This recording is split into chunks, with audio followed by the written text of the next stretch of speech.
Hi, Karen and Diane here. Last year, Diane and I did a dragon challenge. This year, we're doing it again. The rules are, it has to be a planter for outside, it has to have a Pal Tiya base, and we'll both do it in our unique styles. The game begins.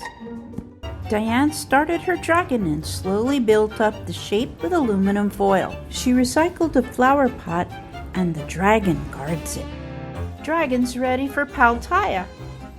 I used a laundry container for the body and mid-leg, then the neck, finally his head. Time for Pal Tiya. This was Diane's very first time trying the sculpting medium, which makes our art outdoor worthy.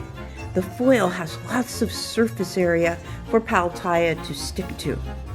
Diane created a solid and flat base upon which her guardian dragon sits.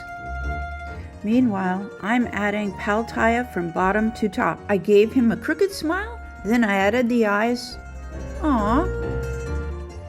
I put a second coat of Pal Tiya to add folds to his neck, made tiny wings, and finally added a sturdy tail. Both our sculptures cured for a few days. Now is the magic time as we add color to our dragons. When Diane paints her dragon, it's all about the layers. For a mythical creature, they sure become lifelike. The final touch was to paint the flower pot like a hollow log. What's more magical than a rainbow dragon with a colorful face and a green beard? And check out that smile. I had so much fun putting color on the rainbow dragon. I even used colored ball chain on the tip of his tail. Very fun. Dragon is now ready for grout. So after weeks of work on our dragons, it's time for the reveal.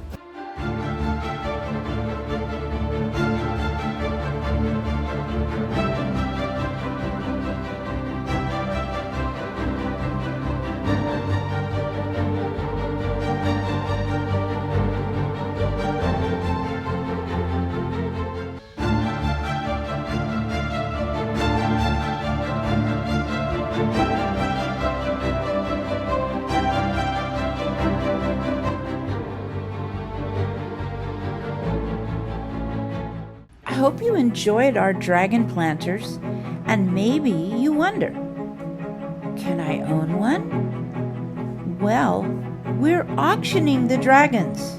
I'll put the info in the description for this video. So thank you for watching. Bye!